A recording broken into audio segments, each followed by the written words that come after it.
La cosa arrancó en 1925, cuando un grupo de la élite rosarina decidió que hacía 200 años todo había comenzado.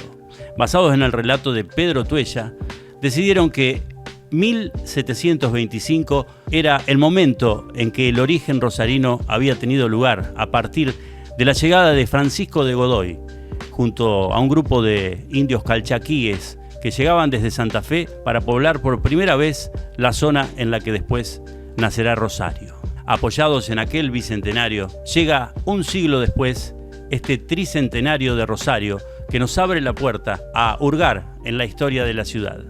Esto es Rosario, el origen, memoria con identidad. Centrados en la figura de Juan Álvarez y la burguesía local, hoy nos toca recibir al historiador Mario Gluck. Hola, ¿qué tal? ¿Cómo va?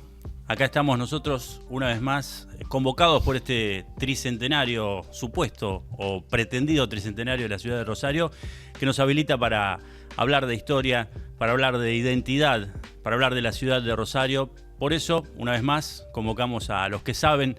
Hoy contamos con la presencia de Mario Gluck, historiador, profesor titular de Historia Latinoamericana en las Universidades Nacionales de Rosario y Entre Ríos, docente, investigador en ambas universidades, que hoy convocamos para, como decimos, nos asista un poco a desmarañar ese pasado que a propósito del tricentenario venimos a recorrer aquí en los estudios del Ciudadano.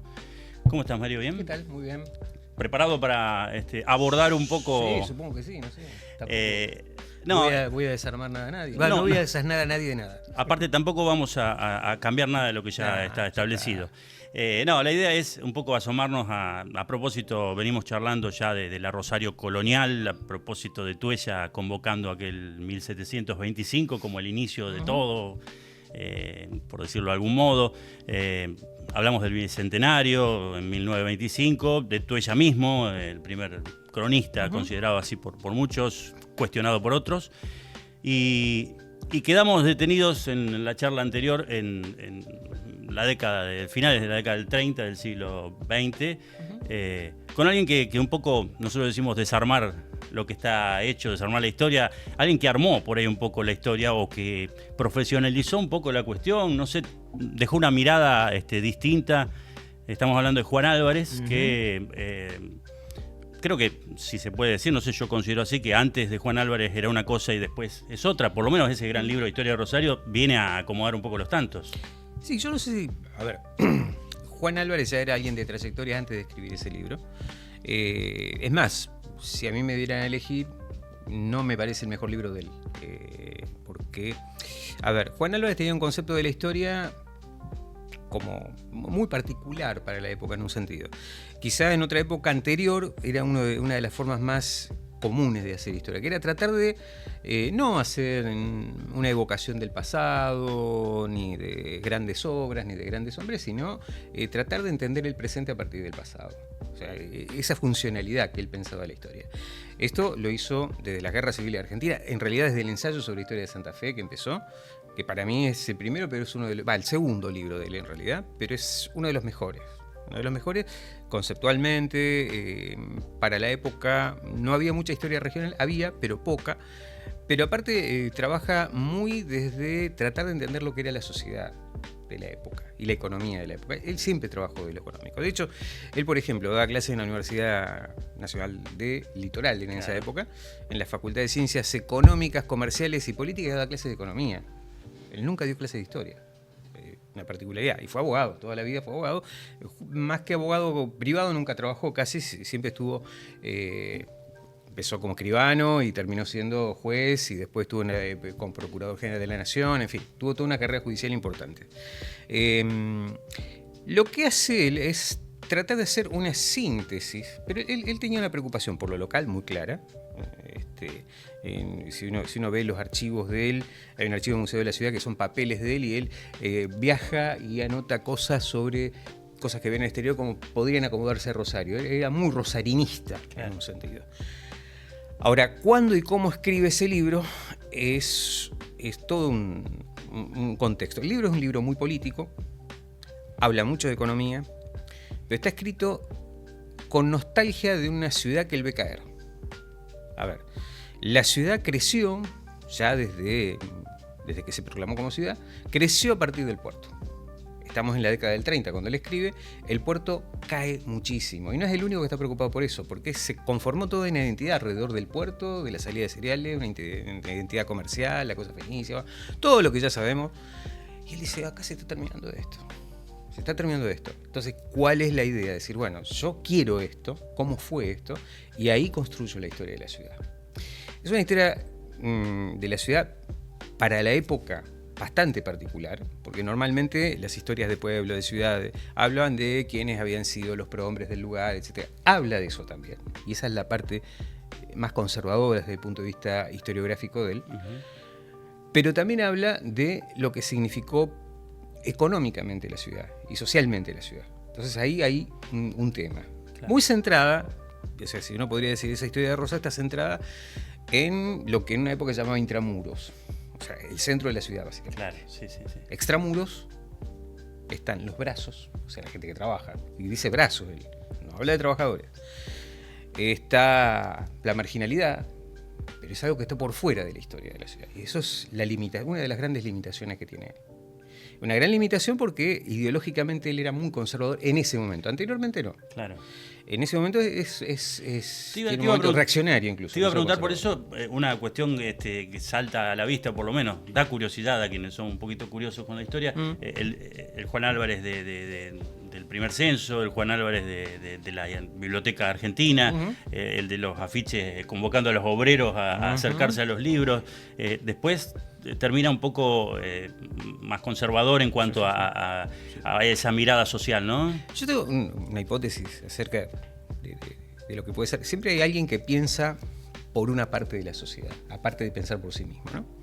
Yo creo que él refleja muy claramente, muy inteligentemente, toda una evolución de la propia burguesía de la ciudad. A final del siglo XIX, principio del XX, había cierta tolerancia de la burguesía local, por ejemplo, con respecto al conflicto social. Claro. Con respecto a los obreros que se iban en huelga. Hasta los apoyaban a veces, las propias patronales los apoyaban. Era una cosa muy rara lo que pasó acá en Rosario. Rara, particular. Pero que tenía que ver con algo que no se había consolidado todavía. Estaba haciendo, sí. Se estaba haciendo. Él, en esa época, era, si se quiere, un liberal decimonónico puro. Un liberal de esos que, bueno, toleraba muchísimas cosas, pensaba en función de una reforma. Él decía, bueno, acá hay que hacer reforma, porque si no, el conflicto va a seguir existiendo, reformas sociales. El conflicto va a seguir existiendo, el anarquismo va a seguir permeando. No pensaba y no planteaba las cosas en forma de represión. Esto al principio. Incluso tiene libros mucho más, si se quiere, más cáusticos que ese. Él tiene uno sobre orígenes de la música argentina. Donde desarma todo un discurso nacionalista y folclorista. Claro. Por eso, muy de liberal, y Las Guerras Civiles Argentinas fue un libro, por ejemplo, que es del 14, fue un libro que fue tomado. A ver, debe haber pocos libros en la historiografía argentina que tienen tanta unanimidad de reconocerlo, de reivindicarlo a posteriori de que se publicó, y muchos años después, durante muchos años, y por todas las corrientes historiográficas que a uno se le ocurra. Desde los más tradicionales, por ejemplo, decían, bueno, pero no es un libro de historia, porque lo que está tratando de ver es cómo la economía influyó en las guerras civiles del siglo XIX. Y esto no es estrictamente historia. Bueno, pero eso los más tradicionales, y no todos. Pero marxistas, revisionistas históricos, todos reivindican ese libro. Claro. Todos. Sí. Desde Jauretche hasta, bueno, el Colorado Ramos, Jorge Abelardo Ramos, Rodolfo Puigros, Alberto Pla, todos lo reivindican ese libro. Entonces, Ezequiel Gallo, incluso ahora, Pablo Gershunov lo cita hace poco, dice, bueno, hay un libro de él que va junto con las guerras civiles que se llama Buenos Aires. Y habla del crecimiento de Buenos Aires, y es muy interesante lo que plantea, desde el punto de vista de él, que es un liberal, seguidor de Alberdi, no. Pero bueno, todavía ya él es muy sutil en sus cambios ideológicos. O sea, qué sé yo no miraría, por comparar a un contemporáneo de Lugones. Lugones empezó siendo de la ultra izquierda del socialismo, pasó por el fascismo, después volvió a cierto liberal conservadurismo, en fin. Pero él no tiene saltos tan abruptos. Claro. Va evolucionando. Pero ya en el libro de la historia de Rosario ya tiene preocupación porque se le viene el comunismo. Entonces te reivindica a Primo de Rivera. Claro. Y a Mussolini. No lo dice, le reivindica la marcha sobre Roma. Claro. Está bien, eso es todo un tema, el tema del fascismo, cómo repercute, fascismo italiano, ¿no? Cómo repercutió en el mundo. Eso es otro tema. Y época además, porque tampoco va a ser a la luz del paso del tiempo No, lo que sin fue. duda. Uno vivía ese momento, me imagino, esta gente también con sus inclinaciones ideológicas, también pecaba de no conocer del todo de qué se trataba. Normalmente. Lógico, es contemporáneo. Hoy día, que claro. hay más información, Sí. más acceso a la información, hay gente que dice cualquier cosa sobre cualquier cosa del mundo, sin saber, hablemos Claro. sin saber, es lo más Sí, común. sí. En aquel momento que había menos información. Claro. Y eso que era alguien que se preocupaba por tener una información, o sea, era alguien que trabajaba muy concienzudamente, eso lo pude verificar. Y bueno, la historia de Rosario, en definitiva, hace un ordenamiento de la historia de la ciudad y sigue una consigna que es una forma de crear, si se quiere, un mito fundacional, que es Rosario es hija de su propio esfuerzo. A eso quería Es llegar. la rubrica. Quería llegar a eso, por eso te decía un poco el antes y el después, porque ese contrapunto viene peinándose todo para el lado de estar, de ser adherente o detractor del planteo de Tuella, a partir del bicentenario, ¿no? Que salen las voces a favor y en contra. Álvarez parece mucho más inteligente porque tira un contramito que es ese, ¿no? Exactamente. A partir de esto es muy difícil discutir otra cosa. Es más, creo que queda hasta sepultado un poco la cuestión del bicentenario. Sí, porque aparte él ya había tenido una intervención. Cuando fue el bicentenario, 1924-25, él dice algo que no sé si vale la pena, pero es muy interesante lo que dice cuando se refiere a ese momento y cuando en el mismo momento, pues lo consultan a él, o sea, la municipalidad en ese momento consulta a todos los historiadores, el 99%, todo le dicen, eso no existió, no hay pruebas. Sí, había consenso, claro. Entonces, Álvarez le dice, pero a ver, ¿ustedes quieren festejar algo? Pongan por decreto una fecha, no esperen que los historiadores se la den. Eso es una decisión política, no es una decisión que tenga que ver necesariamente con una base historiográfica. Es cierto que si hay una base historiográfica, tanto mejor. Hay una base historiográfica más o menos consensuada. Ahí, bueno, eso del bicentenario, no sé si lo habrán hablado con otros colegas, pero bueno, ahí el que talló muy fuerte fue alguien que se dedicaba. Hay distintos trabajos sobre el pasado, ¿no? Sí. Hay trabajos que pueden tener con querer hacer una buena divulgación, una narrativa, hay trabajos que tienen que ver con los homenajes, y en este sentido hay gente que se dedica a eso. Dice, bueno, si uno quiere hacer a ver, los académicos nos resistimos a eso, normalmente. No sé, depende de cuánto paguen, a lo mejor. Pero, a ver, si uno quiere hacer un libro de homenaje para decir qué lindo que fue todo, y qué maravilloso, y cómo evolucionamos, y qué bien que estamos, fantástico, hay gente que lo hace. Claro. Don Calixto Lasaga era más grande que Álvarez, y era también abogado, y era un político del conservadurismo. Y se dedicó toda la vida a buscar hitos y nombres para construir una suerte de narrativa. Un relato, mitológica. claro. No tenía otra preocupación en el fondo, pues no hizo grandes Sí. trabajos historiográficos, ni mucho menos, tampoco lo pretendía. Pero era de esas personas que decía siempre, porque fulano de tal, muy querido por los vecinos, cosa absolutamente incomprobable. Hay gente que todavía escribe así, pero bueno, dicen sí, porque esto es fulano de tal, muy querido por los vecinos. Es como, ¿Cuáles?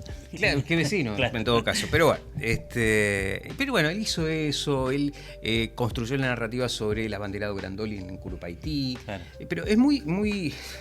A mí no me gusta esa forma de relato del pasado porque a veces tiende a la banalización de algunas cosas. A ver, ese pibito de 16 años fue matado en una guerra. Claro.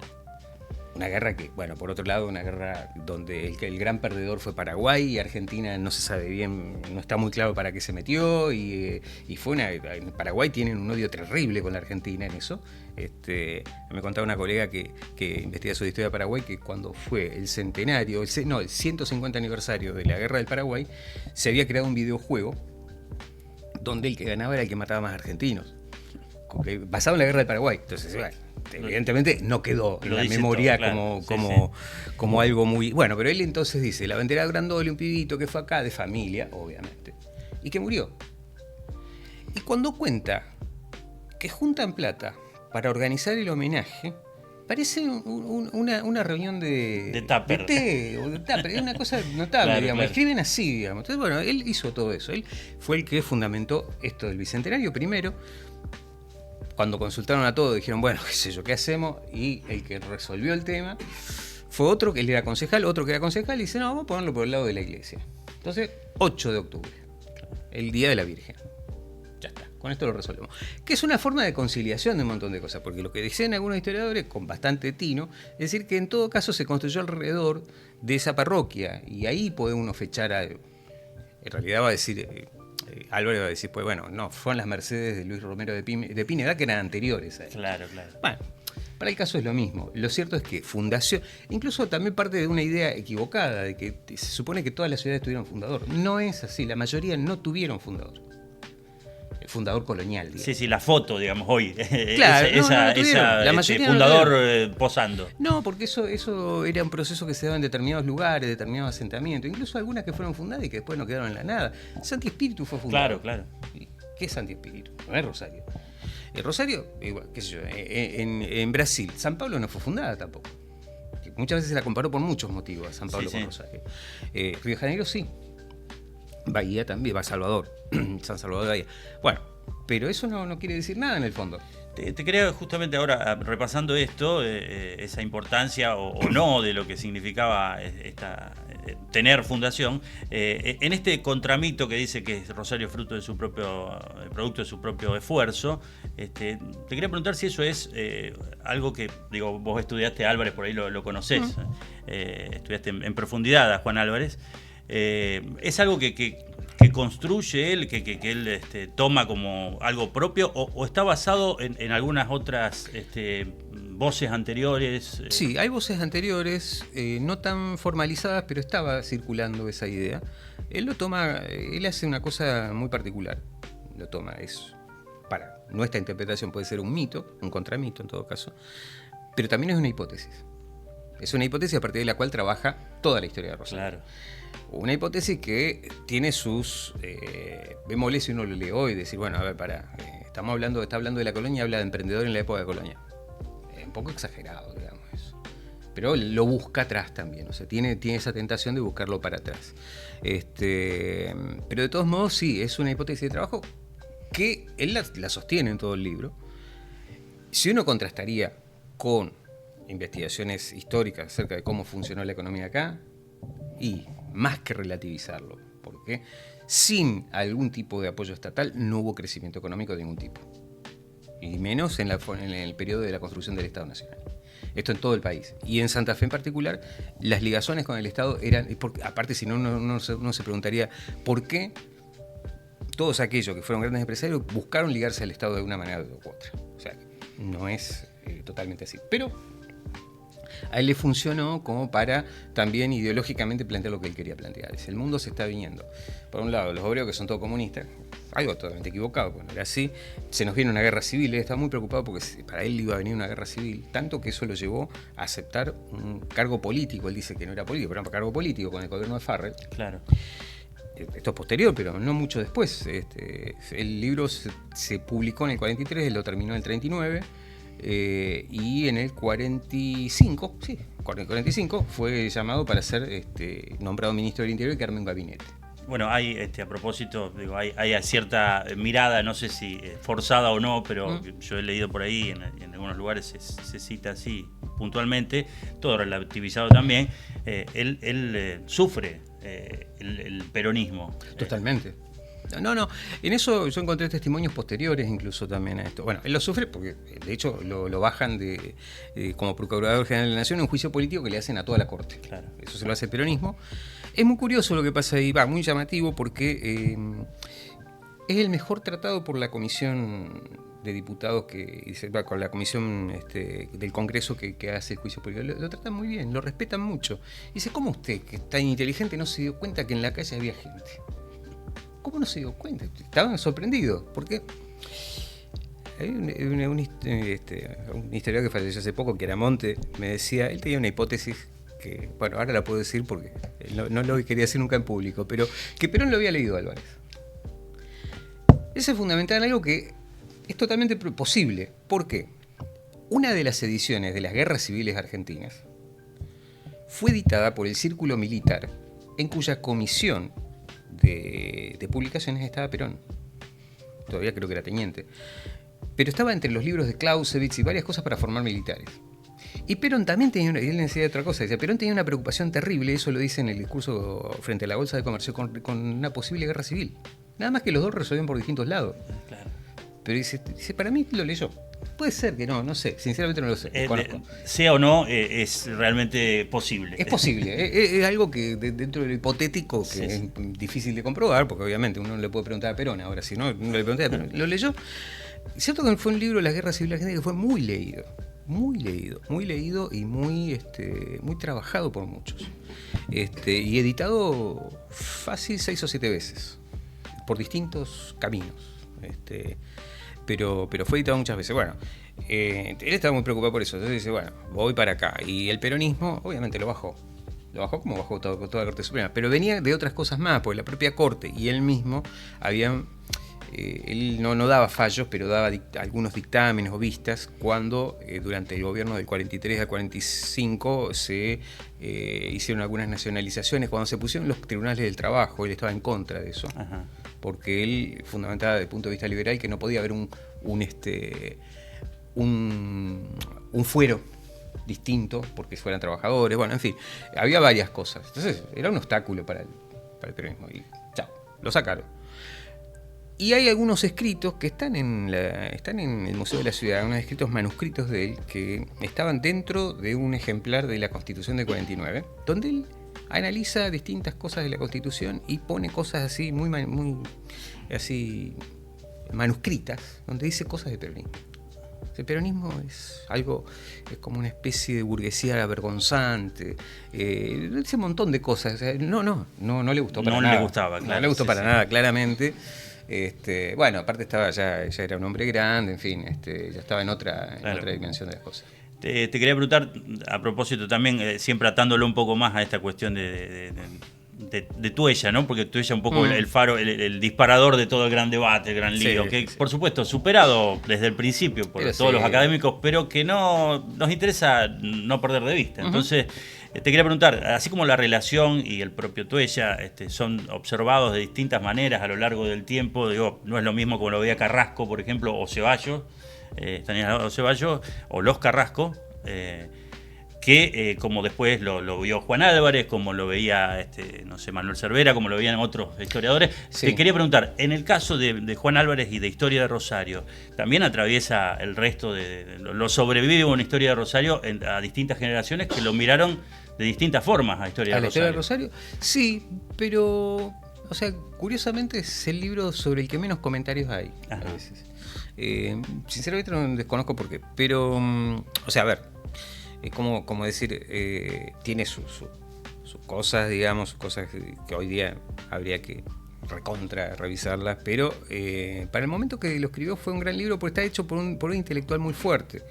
O sea, a ver, hay una cosa a veces, con Carlos Altamirano me decía, sí, pero Álvarez a nivel de intervención pública no fue tan conocido. Yo digo, mirá, el problema es uno, la historiografía posterior acerca de los intelectuales pone en un primer plano a aquellos que residieron generalmente en Buenos Aires, pero la mayoría de las cosas que publicó Álvarez estaban en Buenos Aires. Él publicó muy poco en el diario de la capital de Rosario. Publicó en el diario La Prensa, que era un diario conservador, pero de la época muy importante. Las guerras civiles argentinas le ganó un premio en Buenos Aires. Y de ahí hubo una consagración que tuvo más que ver con Buenos Aires que con Rosario. Pero en su época. El problema es que a posteriori es como que se lee que... A ver, Manuel Gálvez es santafesino, pero vivió en Buenos Aires gran parte de su vida. Entonces Manuel Gálvez quedó como dentro de cierto canon, cierta cosa. Pero Álvarez también fue un tipo importante en su época. Te quería preguntar, a propósito de esto, ¿le habrá jugado algo en contra ser tan rosarinista? Es probable. Quizás no residió en Buenos Aires un tiempo. Cuando era procurador general de la Nación, residió en Buenos Aires. Pero sí, probablemente sea esto a posteriori, digamos. De cualquier manera, el libro, La Historia de Rosario, cuando se empezó ya más adelante, en la década del 50, del 60 más bien, a hacer más historia local, fue una referencia siempre. fue una referencia importantísima. Porque era lo único era una de las pocas cosas que había, estaba hecho, insisto, más allá de que para mí no era el mejor momento intelectual de él, porque ya estaba atravesado por mucho más prejuicios, más miedo que al principio, pero con un bagaje realmente importante, digamos. Aparte era alguien que no solo conocía de historiografía, conocía de economía. Si uno revisa la Biblioteca Argentina, que fue fundada por él, tiene una parte importante de lo que fue su biblioteca. Y alguien que leía todo lo que se le cruzaba en la época y todo muy actualizado. Hay un texto de él que es menos conocido, que es sobre la paz mundial. Es un texto muy interesante. Lo escribe inmediatamente después de la Primera Guerra Mundial, perdón. Y él ahí ha leído a Keynes, sobre todo el Keynes de la paz de Versalles, porque está preocupado por eso, digamos, qué pasa en el mundo con la guerra y cómo se cae cierta idea del liberalismo del progreso indefinido. Está muy preocupado. Él hace todo un discurso de método donde cuestiona incluso muchas de las cosas del liberalismo, va por el socialismo, lo lee a Lenin, ¿sí? Y sí, lo cita Lenin, el Estado y la Revolución, citado en las ediciones de aquella época. Está incluso, por ejemplo, la paz, el de la paz de Versalles de Keynes está en inglés y el ejemplar era de él, está en la Biblioteca Argentina. O sea que, evidentemente, leía en varios idiomas, o sea, era alguien que tenía un conocimiento de la cosa y muy sistemático aparte. Se me ocurre esa amplitud y esa, por lo menos mirada amplia después, por supuesto, con sus intereses y su ideología, pero esa amplitud, como romper esa mirada de lo enciclopédico que existía antes de él y la profundidad del ensayo, su capacidad intelectual, lo que mencionabas, todo eso, yo te menciono esto que es lo que me parece a mí, pero te pregunto, ¿es un poco lo que rompe con Historia de Rosario esa mirada hacia la historia local? ¿Tiene que ver con eso, digo, con ese espíritu, ¿cómo llamarlo? Ese espíritu cuestionador o más amplio que lo que venía siendo el historiador en ese momento? No había mucho de Historia de Rosario en realidad, porque uno toma los Carrasco, por ejemplo, ¿no? Sí. Se puede decir que hasta es el primer libro, Los Anales, el libro donde hay una pretensión, pero ahí es muy clara la pretensión de los Carrasco, de padre e hijo. No sé, en algún lado vi que eran hermanos, no son hermanos, eran padre e hijo. Los Carrasco, Carrasco padre sobre todo, y Carrasco hijo también, fueron, si se quiere, armadores y político-intelectuales de gran parte de la ciudad, porque ellos, Carrasco padre, por ejemplo, fue rosista en un momento y después se hizo urquicista. Sí. Y fue alguien que, con quien estuviera, hacía panegíricos y venía de Buenos Aires. Y lo que vio acá era la posibilidad de construir algo, pero con tal afán de querer construir algo que mostraba cosas que no existían. Incluso uno de los libros, no Los Anales, otro libro de él, ahora no recuerdo el nombre, esto lo menciona Miguel de Marco, hijo, que fue repartido en las distintas embajadas argentinas en Europa para atraer inmigrantes. La idea era esa. Entonces él inventa una ciudad que no existe, una ciudad maravillosa, pero en realidad está prefigurando algo que va a pasar en el futuro. Y hace un raconto de cómo salió todo. Toma lo de Tuella, pero ojo, lo de Tuella fue tomado también por Álvarez en el ensayo sobre la historia de Santa Fe. También dijo, sí, Tuella en 1725. Era un poco lo que venía recorriendo. Lo que había también, porque no existía, no había demasiadas referencias. Pero los Carrasco son grandes, performadores de lo que es la ciudad. O sea, imagina una ciudad que todavía no es, hacen todo lo posible para que lo sea, hasta le dan una cuestión simbólica, el escudo de la ciudad. Es muy significativo. Está representada la inmigración, está representada el acto del Día de la Bandera. Está representado eso. Bueno, está el río, está el puerto, está todo lo que para ellos debería confirmar la identidad de la ciudad. Y en eso fueron bastante exitosos, les salió bien. Claro. Algunos con más decoro y otros con menos, con mayor profundidad en lo que existe, sí. Digamos, en las distintas voces, no solamente los Carrasco, todos tenían lo que uno ve como lector, esa pretensión de construir. Exacto. Identidad, además. Lo mismo Calixto Lasaga. Yo te decía antes que Calixto Lasaga, para fundamentar, una de las tantas veces que se intentó hacer Monumento a la Bandera, fundamentarlo con la intendencia de Luis Lama, se tomó el trabajo de tomar testimonios orales. A ver, no era estrictamente un historiador oral, Van Laler. sino que era alguien que, porque aparte si uno ve los testimonios, era la señora Tomasa, su fulana de Sutano. Claro, Eran todas las familias, los amigos, digamos. Otra vez que vecinos, claro, los vecinos, digamos, los famosos vecinos, que vio que vino y que fue acá, en este lugar, entonces buscando el lugar exacto, lo cual tampoco tiene mucha importancia, ¿no? Bueno, eso lo tuvieron una vez, Álvarez también intervino en una de esas cuestiones cuando se discutía en qué lugar había sido para poder hacer ahí el monumento, no hacerlo, que yo, y Álvarez dijo, ¿por qué no tomamos la tradición oral y listo? ¿Qué sentido tiene buscar el lugar exacto? Claro. O sea, en eso lo tenía muy claro, digamos. Eso era por eso digo, era un tipo muy inteligente. Él escribía una historia que era desmitificadora en algunas cosas, pero si tenía que partir de mito, sabía que, pero lo sabía y era consciente de eso. Hay otros que por ahí no parecen muy conscientes de eso. Uh-huh. Otro que era muy consciente, que escribió más o menos en la misma época, es Fausto Hernández. Que Fausto Hernández tiene una visión que no tuvo éxito, pero él cruza varias cosas. Es hija de su propio esfuerzo. Pero fue fundada por Francisco de Godoy. Sí, no importa si sí, pero vivió, también, sí. No importa si vivió o no vivió, es un mito fundante. Dice mito. Mito fundante. Dice, ¿qué nos sirve este mito? Este mito es un señor, Francisco de Godoy, que viene con indios amigos. Esto quiere decir que ya viene sin conflicto. Y eso es lo que va a ser la ciudad, democrática. Una ciudad que el empresario no tiene miedo ni está en contra del obrero. Y en realidad la referencia es algo de principio del siglo XX o final del siglo XIX, que pasaba eso, muy figurativamente. Pero él trata, por eso lo llama biografía, esto de construir. Uno a veces habla, y lo hacemos habitualmente, hasta los más pintados de los historiadores profesionales lo hacemos todo, que personalizamos. Decimos, la ciudad, no es una persona. Creció, no, vamos a ver, pasaron miles de personas y gente de poblaciones completamente distintas. ¿Cuántas generaciones atrás se puede ir? Muchas, pero ahora. Pero en otro momento no. Entonces, él hace esto, de personalizarlo, pero lo hace totalmente consciente. Es muy interesante el trabajo de él en eso. De Fausto Hernández. Sí, Fausto Hernández. Sí. Lo hemos convocado, también estuvo por acá, gambeteando los libros. ¿Sí? También estuvo presente.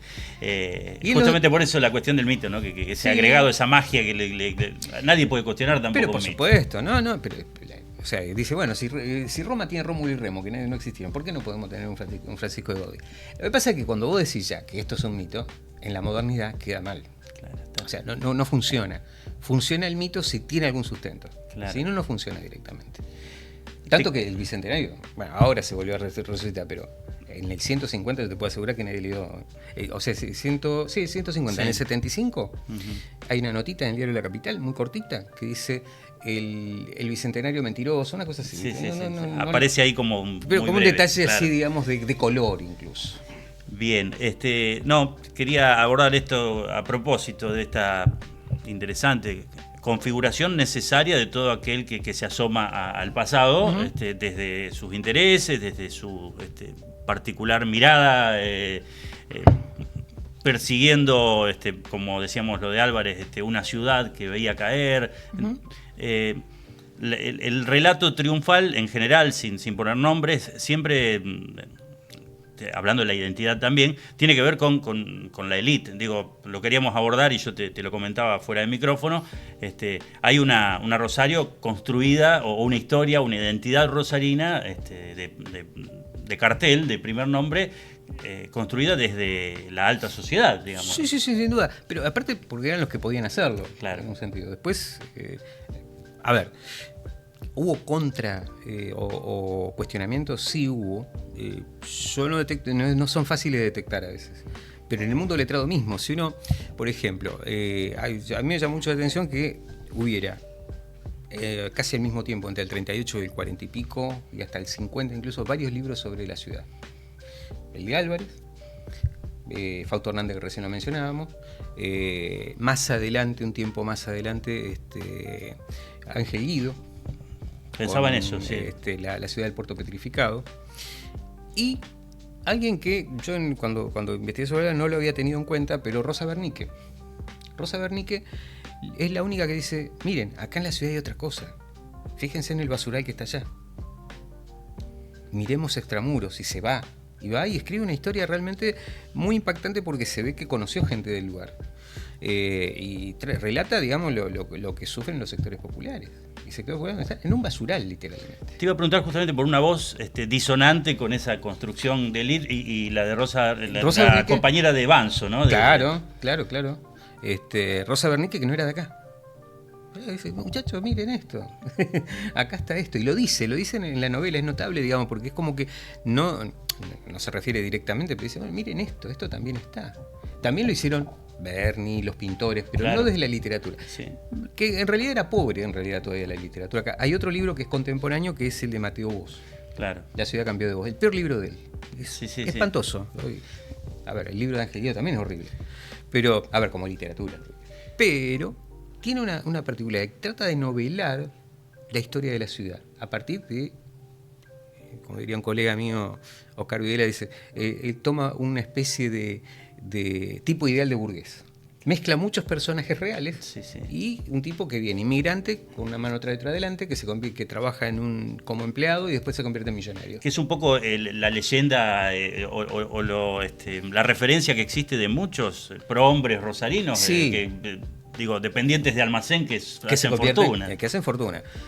También es una cosa propagandística, porque muchos de ellos venían con plata, ¿no? Claro, no es que venían tan pobres. Eso todo que gente como los Pinasco, los Castañinos, no eran muy pobres. Yo hace un rato hablaba con un alumno de uno de los inmigrantes más pintorescos que tuvo la ciudad, que fue intendente, que era José Daniel Infante. Sí. Infante, no era un hombre de gran fortuna originalmente, pero vino traído por Carlos Casado de la Lizal, y fue el abogado de él. Fue su abogado, sí. Claro, y hizo fortuna siendo abogado. En realidad era un abogado excelente. Dicen que era difícil ganarle.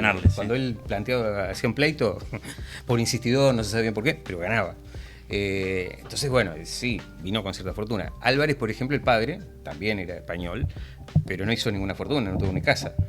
Pero nada, era alguien que se referenció más como intelectual, como juez, porque fue juez, que como empresario. Los pocos emprendimientos así que tuvo fueron fracasados, salieron mal. Mira, yo te iba a preguntar, tenía apuntado acá, digo, ¿qué te parece, qué personalidad o qué momento se olvida el bicentenario de abordar, o el tricentenario en este caso, que hacemos todos un recorrido por lo más sobresaliente, con o sin referencia directa, pero que sí ha tenido que ver con la formación de la identidad de Rosario a partir de la letra, ¿no? Vos nombrabas a Infante. Yo aprovecho para mencionar, contextualizar un poco de que Infante fue intendente, un breve intendente. Sí, 2 meses fue, pero era español. Español, con conflictos. Bueno, también te iba a referir eso, que cuando hablábamos de Rosa Bernique, que era porteña, Álvarez tampoco era rosarino. No, nació en Gualeguaychú. Nació en Entre Ríos, pero por cuestiones de circunstancias, ¿no? Sí, porque el padre trabajaba allá. Claro. Cuando vino de España, el primer lugar donde trabajó fue ese. Ajá, bien. Quería preguntarte, no te quiero comprometer, pero digo, a propósito de Infante, Infante también era un tipo que pensaba Rosario a su manera, desde sus ideas, fue un creador del barrio Ascuénaga actual, ¿no? Exacto. De Las Rosas. Sí. Era un personaje muy especial porque era un republicano de la primera República Española, uno más conocida porque fue mucho más contundente, digamos, la influencia de esa de la Segunda República, claro. La del 36. Esta era la Primera República, que fue la del 68. Cayó la monarquía y duró poco tiempo la República. Era un liberal, la española, medio socialista, una cosa muy rara, digamos, para nosotros raro. Claro. Para él era perfectamente coherente. Serafín Álvarez era muy similar. Uno lo lee y dice, ¿qué está diciendo este hombre? Pero casi todos ellos eran muy federalistas, radicalmente republicanos, muy anticlericales, por ejemplo. Y él pensaba la ciudad, o sea, en realidad, algo es muy interesante porque él vino de España, emigrado, un exilio relativo, porque tampoco es que lo echaron estrictamente, pero se fue cuando cayó la Primera República Española. Igual Serafín Álvarez. Vino como abogado de Carlos Casado de la Lizal, y él tenía una idea muy federalista, y él decía que era socialista. Bueno, qué sé yo, depende cómo lo mire uno. Pero él, como muchos españoles de aquel momento, reivindicaba la Argentina en comparación con España.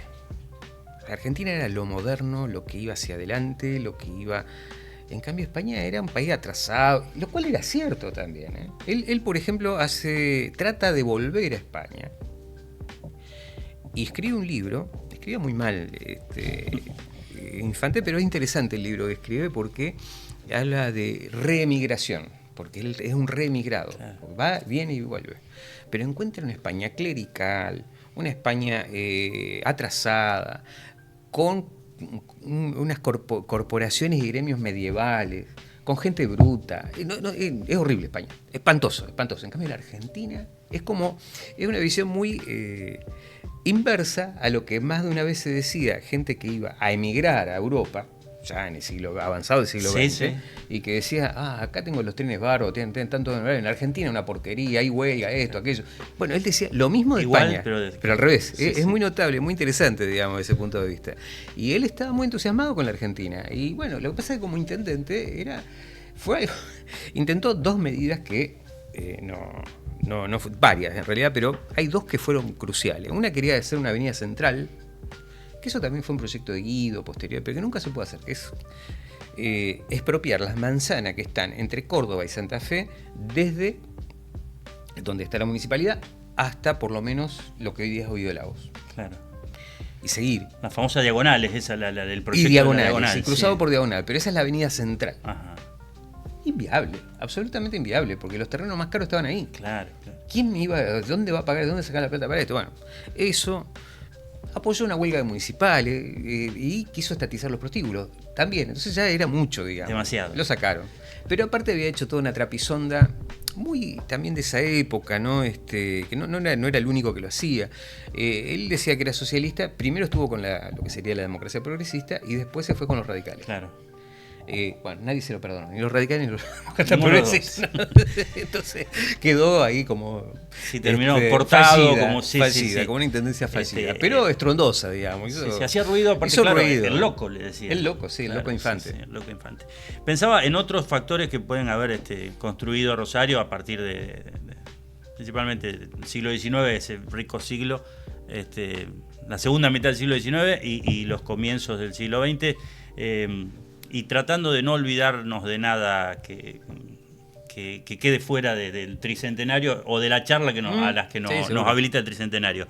La masonería, por ejemplo, quería preguntarte si existe algún rasgo importante, bueno, siempre secreta en ese momento, ¿no? Pero no es tan secreta, ¿eh? No, pero te digo, en cuanto a... No, bueno, y menos en ese momento. Me acuerdo siempre creo que te lo escuché contar alguna vez también, lo de la estatua de... de Garibaldi. Sí, Pablo Montini habló más de eso, pero sí, pero bueno. La masonería, hay, también recién lo hablaba con alguien, no me acuerdo por qué, pero hay un gran mito creado por la propia masonería, de que tiene poder. La masonería no tiene ningún poder, no existe, digamos. Es una organización de señores bien... A ver, los Rotarios, ¿qué poder tienen? Y el Rotary es un heredero también, en un sentido de la masonería. Pero bueno, depende del momento. La masonería tenés que verla históricamente también. Porque una cosa es en el siglo XIX, otra cosa en el siglo XVIII, otra cosa un poquito más atrás, con las guerras de religiones. Tiene tus distintos momentos. Ya, avanzado el siglo XIX, principio del siglo XX, es prácticamente una organización de gente de élite que quiere hacer beneficencia, pero que también juegan con este secretismo en parte y incorporan gente que tiene poder. El tema de Urquiza, no sé si tendrá convicciones masonas, pero Urquiza era un estadista que no le hacía, digamos, no le hacía asco a nada en un montón de sentidos, porque era un tipo muy amplio desde el punto de vista ideológico, con tal de que alguien le sirviera. Si tenía que traer, que trajo socialistas de la Comuna de París para trabajar con él, aunque él era un gran empresario. Bueno, pero a ver, este tipo puede armarme el sistema escolar. Sirve. Alejo Peiré, que era un tipo también revolucionario, qué sé yo, bueno, pero organiza las cooperativas. Bueno, había un montón de cosas. El tipo tenía una cabeza de estadista muy, muy notable. Pero, y meterse en la masonería era una forma más de estar. Pero no era masón estrictamente. Es más, la masonería se quejaba de que él no aportaba la cuota. Claro. Pero la masonería lo trae a él. No es que él conspira dentro de la masonería. Se dice también que con Mitre en una reunión masónica es probable, ¿eh? No es loco, digamos, o no. Probablemente con esta cuestión de que se le critica siempre de que se dejó... Por Pavón. En Pavón se dejó vencer por Mitre. Claro. Pero la hipótesis más loca, más lógica, digamos, a partir de porque alguien tampoco dejó mucho testimonio escrito de las cosas, es que él pensaba en función de construir un Estado nacional y sabía que si él ganaba, y si ganaba, no iba a ser factible, iba a tener la rebelión permanente de Provincia de Buenos Aires. Claro. Entonces dice, bueno, que gane Mitre, ya lo mío está cumplido. Listo, se terminó. Pero sin Buenos Aires, él sabía perfectamente porque lo había probado, cuando él, bueno, ahí tenés la Confederación urquicista, tenía como puerto Rosario, pero que no funcionó el puerto de Rosario finalmente, para lo que él, no fue un sustituto del de Buenos Aires, no pudo serlo. Sí, Entonces sí. dice, bueno, necesito el puerto de Buenos Aires, ya está. Le sirvió más a Rosario en todo caso Sí, para despegar totalmente, que en pero el no contexto para, nacional, no, claro. para Sí, lo que era la Confederación, sí. se cayó financieramente esa Confederación, y eso lo había visto, él en eso era un tipo muy inteligente. Pero bueno, por eso, la masonería, casi toda, uno incluso va a la masonería, lo que queda, digamos, local que Sí, tiene sí. actualmente, uno ve, está toda la burguesía local. Casi Todos. la prida. Es un poco el reflejo de lo que ha sido siempre, ¿no? Lo que mencionabas vos, es un poco una nube. Sí. Bueno, el personaje que construye Mateo Boss en la novela, en La ciudad cambió de voz, es un personaje que primero es masón, cuando va ascendiendo socialmente, pero después, a último momento, ya en los 30 aparentemente, los hijos se quedan sorprendidos porque reza el Padre Nuestro. Se vuelve católico. Que en eso también hay una gran variedad. Vos tenés, por ejemplo, 1908. En 1908 hubo un intento de un sector de la burguesía local, entre los cuales estaba Caferata, que es el sector católico, estaban pidiendo que se instale un obispado en Rosario. La otra mitad, digamos, la élite rosarina, más, y juntado con los obreros anarquistas, con todo, dijeron, no, por favor, esto no, y hicieron manifestaciones, un lío bárbaro hicieron con eso. Lo trajeron a Palacio, un montón de gente para que hablara en contra de esto. Después, 1935, ya tenemos el primer obispado, recién en 1935. Pero en el 25, yo creo que ahí estaba cambiando la cosa. ¿Sí? Y eso algo dice Mateo Boss en un sentido. De que la propia élite, ya, el tema del anticlericalismo, había sido algo que tenía que ver con el pasado liberal, radical, digamos, de los españoles, y liberal nacionalista radical de los italianos, que eran mazzinianos, que eran garibaldinos, etcétera, etcétera. Claro. Te quería preguntar, saliendo un poco del análisis de la historia, del análisis de la actualidad, preguntarte, también relacionado con la historia de Rosario, pero ¿qué te parece este tricentenario? En términos generales, lo que significa no solo para la ciudad, sino también para todos aquellos que, por ejemplo, los historiadores se asoman a este tipo de Mira, programa, por ejemplo, esto que estamos haciendo, que nos dé lugar a hablar de historia. Yo creo que en mi perspectiva, yo no manejo todos los temas que tengan que ver con una ciudad, que son cada vez más complejos, Sí. pero, a ver, estos momentos pueden llegar a servir, más allá de que tenga la referencia justificada o no, etcétera, etcétera, pueden servir para hacer un balance y ver qué se construye de la ciudad.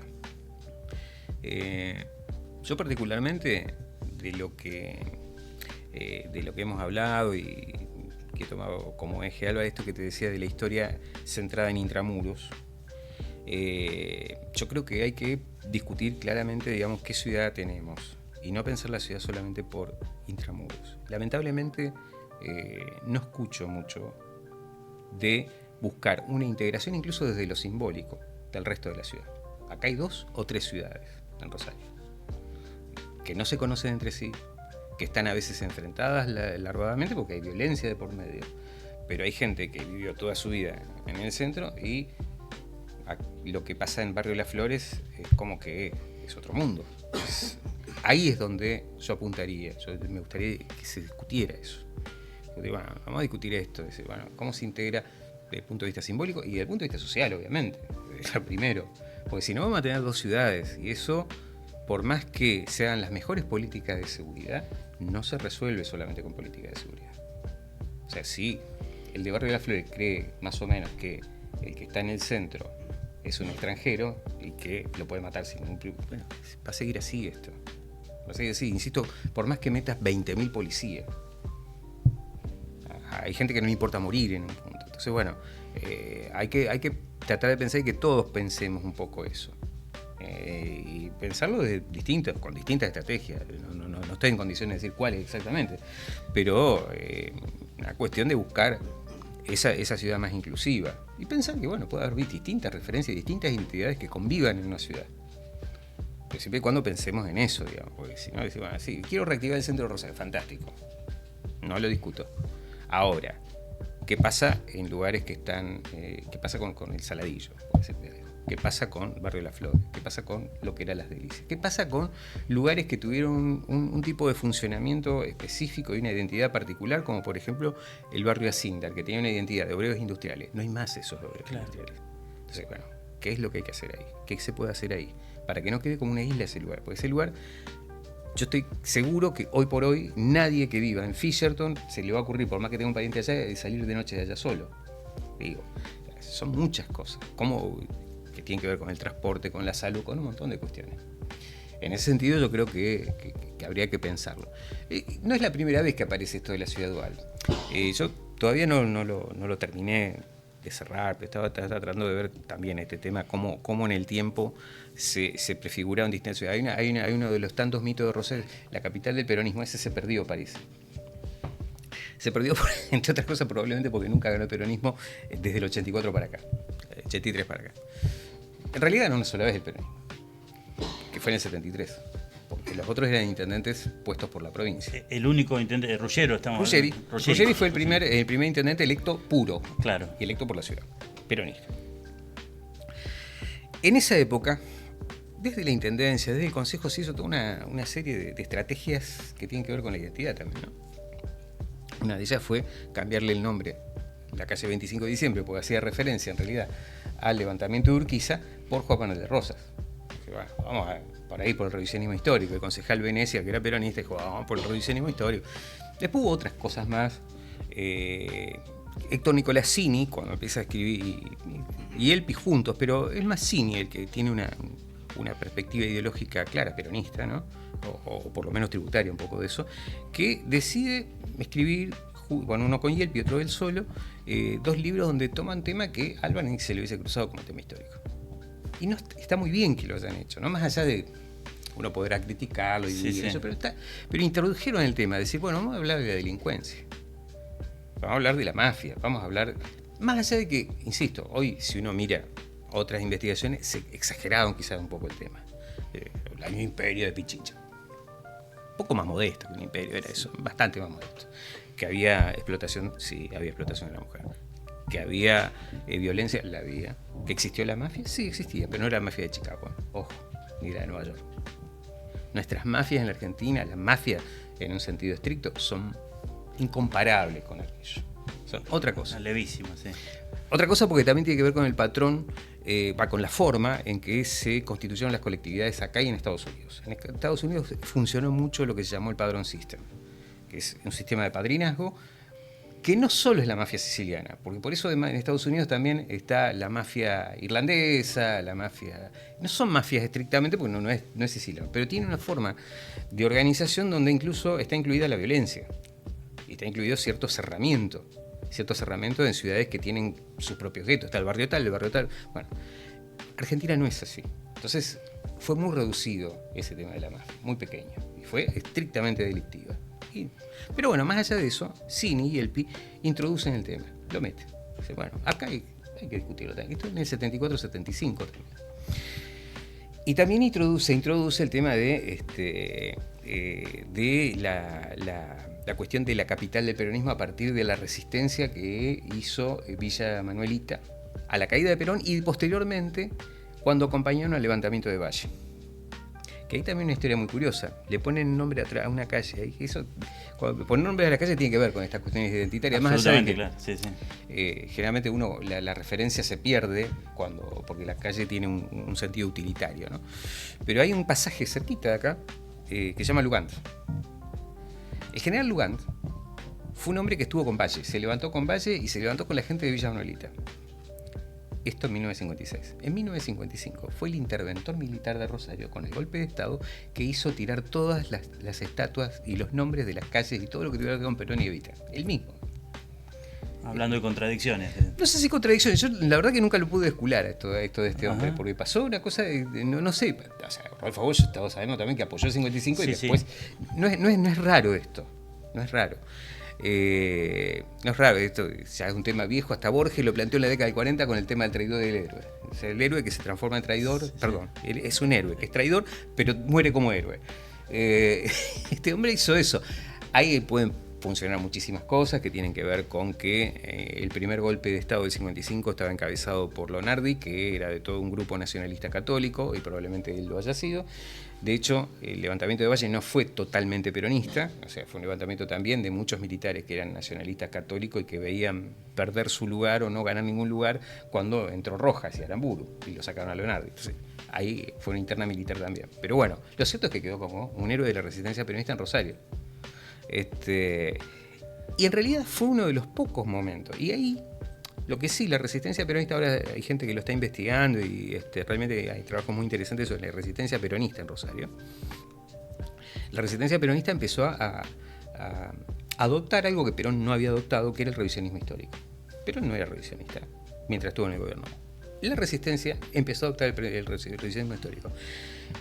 En realidad Perón no lo tomaba porque en realidad la oposición a Perón era la que comparaba a él con Rosas. Y él no se comparaba con Rosas. Ni ahí. Está absolutamente comprobado esto. Pero cuando cae, él asume, y lo asume el peronismo en general, esa hipótesis histórica, digamos, del revisionismo histórico, el rosismo, todo esto. Y la resistencia peronista lo sigue mucho a eso. Y eso hace que también se cuestionen ciertas formas de entender la ciudad. Una ciudad que tiene mucho Urquiza, mucho Sarmiento, entonces, y en el 75 eso ya se empieza a tratar de cristalizar a nivel de políticas locales, políticas identitarias, ¿no? Que tienen que ver con esto de las calles. Pero bueno, ahí hay un tema, digamos, porque si, bueno, no es la capital del peronismo, pero tampoco es la ciudad, como algunos dicen ahora, es la ciudad gorila. No, tampoco es eso estrictamente. O en todo caso conviven muchas cosas. Se me ocurría justamente plantear un poco el paralelo digo, en cuanto a la causa popular, ¿no? Digo, hablando del peronismo en su momento, pero también lo fue el radicalismo en sus comienzos. Sí, por supuesto. Y de leer, de haber visto, nosotros utilizamos mucho cuando hacemos los libritos, los sucesos rosarinos, citar directamente a la prensa de época, uh-huh. Y se hablaba de en 1902, 1901, cuando está el puerto nuevo en Ciernes, uh-huh. A Roca diciendo que hasta las piedras son radicales. Totalmente, ¿no? Totalmente. Tiene que ver con eso también, una mirada de sí. El radicalismo fue muy fuerte en esa época acá, y fue uno de los lugares donde fue más fuerte en el país. Sí, porque, a ver, en esto se ha investigado bastante, digamos, de cómo el radicalismo, de hecho, bueno, 1912 es la primera elección que se hace en la Argentina con la ley electoral de Sáenz Peña. No fue en el 16, esta es la primera, o sea, la primera elección libre de la fue. Lo que en Rosario pasó una cosa que parecía curiosa, pero fue desculada después por Falcón, por Ezequiel Gallo, por varios, que es que en la provincia ganó el radicalismo, pero en la ciudad de Rosario ganó la democracia progresista. En realidad son dos electores distintos. En la provincia, por ley Sáenz Peña, o sea, voto universal, masculino, secreto, obligatorio. En la ciudad, el voto no es universal, el voto es de acuerdo a quién paga impuestos, y podían votar extranjeros también. Era otro electorado. Otra elección, sí.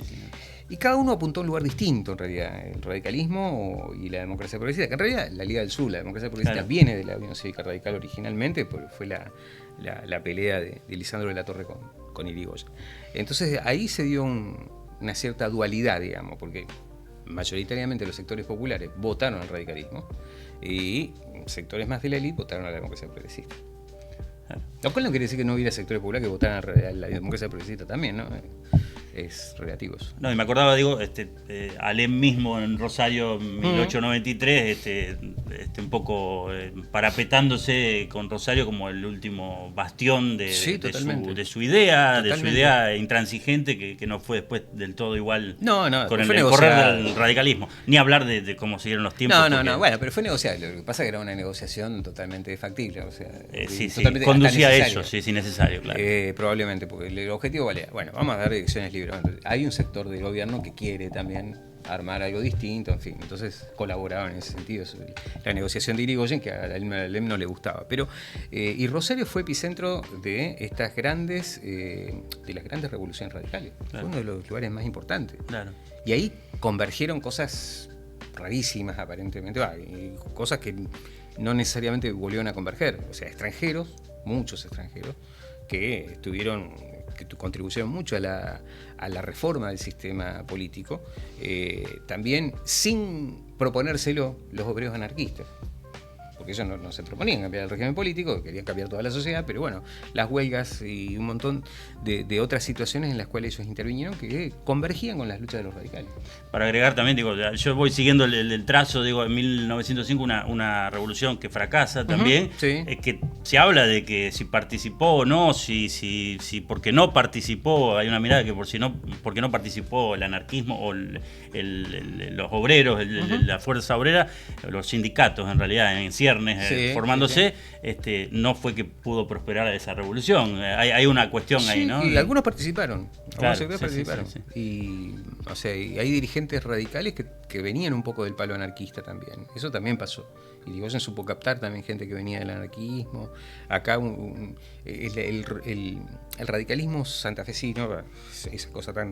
Porque el radicalismo siempre fue muy complejo, digamos. Muy complejo porque hay 20.000 posibilidades dentro del radicalismo, que por lo menos en esa época las había. O sea, tenías un Ricardo Caballero, por ejemplo, que fue vicegobernador, que era obrerista, pero obrerista al punto tal de cuando fue jefe político, que traducido sería el jefe de policía, lo que pasa que un jefe de policía político, no era un comisario, cuando había huelgas y mandaban a reprimir, él sacaba a la policía. Le decía, no, a ellos no lo repriman. Tenía eso, Caballero. Pero aparte tenía todo un planteo de legislación social, realmente muy de avanzada. Y venía del anarquismo, dicen Caballero, dicen. No está muy claro tampoco. Bueno, está sonando ya nos muestra la sortija en el carrusel de la calecita de la historia que se nos está terminando el tiempo. Te quiero agradecer por haber participado de esta locura de hablar de historia un rato largo, que no se da todos los días. Y bueno, preguntarte, jugando, hacemos siempre al final algo relacionado a las distintas épocas. A Álvarez lo conociste mucho, por lo menos sí. Investigándolo. Que de todo este desfile de figuras, más que nada relacionadas con el tricentenario, pretendido tricentenario, Tuella, mencionamos a Tuella, a Caferata, a La Saga, a Fausto Hernández, a Daniel Infante, al propio Juan Álvarez. Existe, jugando, insisto, ¿con quién te hubiera gustado poder acceder a charlar, a entrevistarlo, digo, desde la curiosidad del historiador, me imagino? ¿Con qué personalidad o en qué momento te hubiera gustado haber estado? A mí varios me hubiese gustado. Infante me hubiese gustado, me parece un tipo muy divertido en un sentido, muy Álvarez también, obviamente. El padre de Álvarez, Serafín Álvarez, que era un personaje bastante particular. Y ahora una colega me pasó el otro día algo de otro personaje que venía también. Parece que venía del anarquismo, terminó en la democracia progresista, después no sé por dónde anduvo, que es Guillermo Bertotto. Hay un núcleo de intelectuales, políticos, que son realmente interesantes algunos de ellos. Interesante no porque uno coincida con ellos necesariamente, sino por lo que pueden decir, lo que podían decir sobre un montón de cuestiones, pero sobre todo sobre cuestiones de la ciudad. Mario, mil gracias otra otro vez. Ángel Guido. Bueno, Ángel Guido también. Bueno, por supuesto. Una personalidad que todos se quedan en el monumento, pero era muchísimo más profundo. Hay mucho más. De Ángel Guido podemos estar hablando horas, porque aparte es un personaje muy particular, pero también con muchas variaciones, mucha locura. Si uno mira con detenimiento el propio monumento, ahí tenés un montón de cosas. Claro, símbolos puros. Hay símbolos, pero aparte muy cruzados y muy mezclados. Él tiene una influencia que va desde los rascacielos de Nueva York hasta el muralismo mexicano. Cualquier cosa, ¿no? Mezcla un montón de cosas. Si uno ve también otro lugar que me parece debería ser declarado monumento histórico casi, que es la Casa Fracassi. Claro. Que la diseñó él, junto con la compañía. Obviamente el dueño puso algo de eso, ¿no? Que era el doctor Fracassi, que era psiquiatra, pero es una cosa muy rara, muy particular. Él me mezcla, él por ejemplo tenía un indianismo muy particular. Sí. Alguien que practicaba yoga, por ejemplo, para la época. ¿Para la época? Sí, no era raro, no era tan raro. Era bastante frecuente, gente que seguía a Krishnamurti, a otra gente. Bueno, ese sería un tipo interesante. El Museo Marc, te quería agregar, digo, la fachada o la contrafachada. Claro, también. Que quedó... Esa la hizo Guido. Guido hizo un montón de cosas. De hecho, el correo, lo que pasa es que después quedó trunca, también era de él. Y hay casas, muchas casas dando vuelta por ahí que fueron de él. Casi todas dejaba alguna marca. La contrafachada sería de, a hoy día, porque no se entra por ahí, del Club Gimnasia Esgrima. Claro, sí, que es muy rara también, tiene dos pedazos, digamos. Pero él deja una marca, que es esa estrellita que pone ahí en todos lados, lo dejó en casi todas sus construcciones. Bueno, que sea con Guido entonces. Puede ser con Guido, sí. Te agradezco mucho la presencia y bueno, a todos convocarlos para seguir estando acá hablando de historia, hablando de identidad, hablando de Rosario. Nos vemos en cualquier momento. Gracias.